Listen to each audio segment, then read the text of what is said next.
Assalamualaikum warahmatullahi wabarakatuh. Perkenalkan, nama saya Nabila Samarani Afitri. Saya dari kelas MA21B01, Program Studi Manajemen Universitas Pelita Bangsa. Nah, di sini saya akan mempresentasikan terkait dengan jawaban UTS Manajemen Resiko. Yang pertama ada prinsip-prinsip manajemen resiko.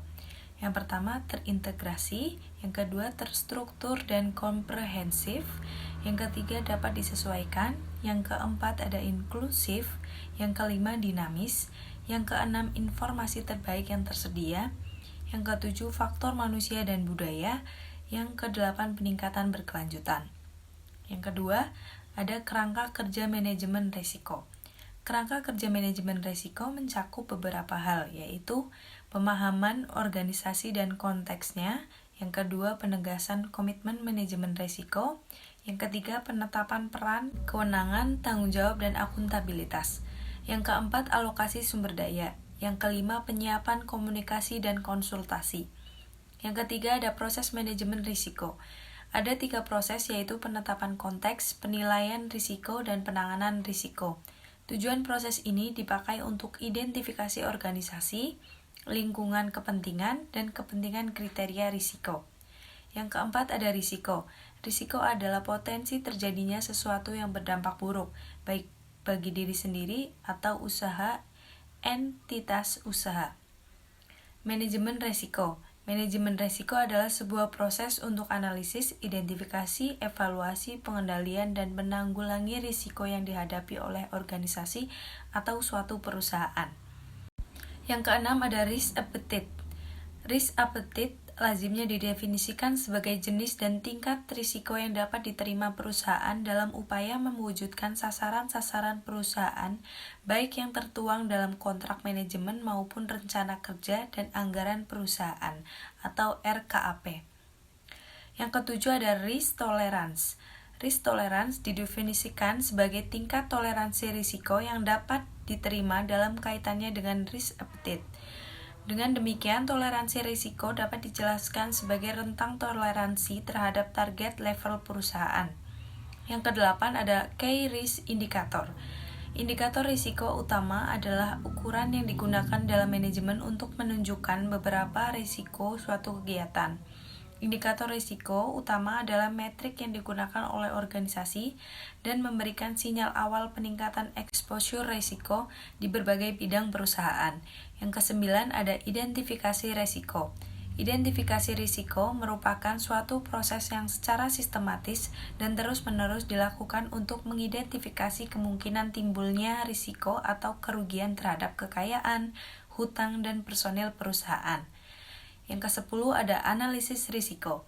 Analisis risiko tujuannya adalah untuk memisahkan risiko kecil yang dapat diterima dari risiko besar dan menyiapkan data sebagai bantuan dari prioritas dan penanganan risiko. Analisis risiko meliputi penentuan sumber risiko, kemungkinan, dan dampak risiko yang akan terjadi. Yang ke-11 ada evaluasi risiko.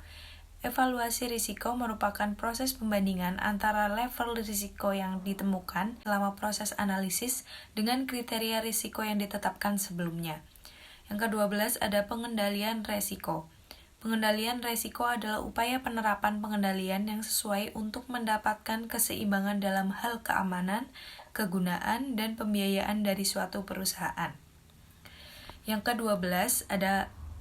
ke-13 ada mitigasi risiko.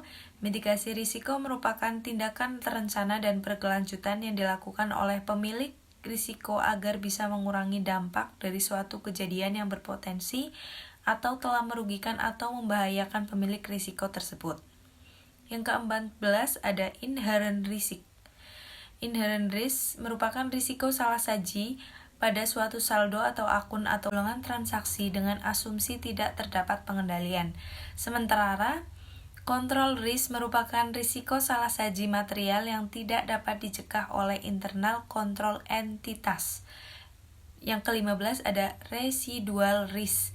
Risiko residual adalah tingkat exposure risiko yang tersisa setelah menerapkan kontrol yang direkomendasikan.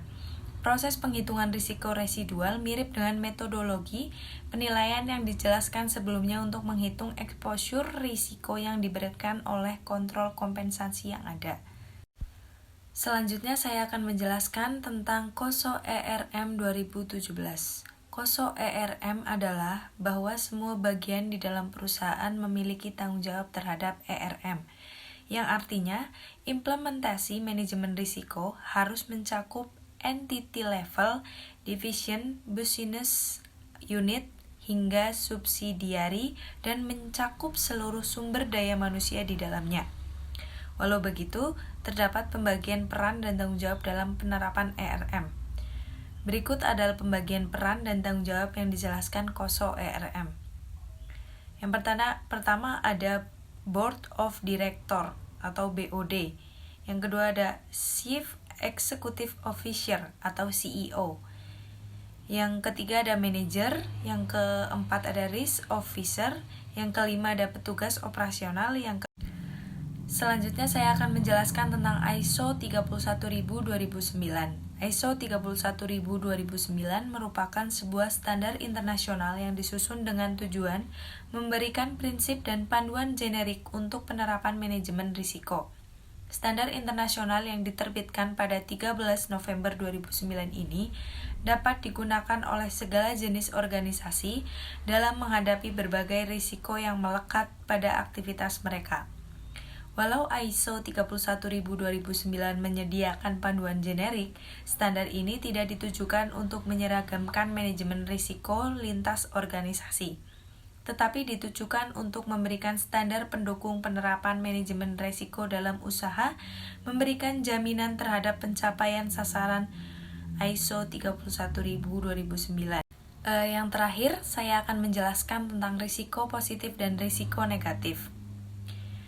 Yang pertama ada risiko positif atau disebut juga dengan peluang, opportunity. Peluang merupakan hal-hal yang dapat mendukung atau mengakselerasi pencapaian tujuan organisasi atau perusahaan. Yang kedua dari risiko negatif merupakan peluang suatu kejadian dapat berpotensi menurunkan keberhasilan dari pencapaian tujuan organisasi tersebut atau perusahaan tersebut. Terima kasih atas perhatiannya. Saya mohon maaf jika ada kesalahan. Wassalamualaikum warahmatullahi wabarakatuh.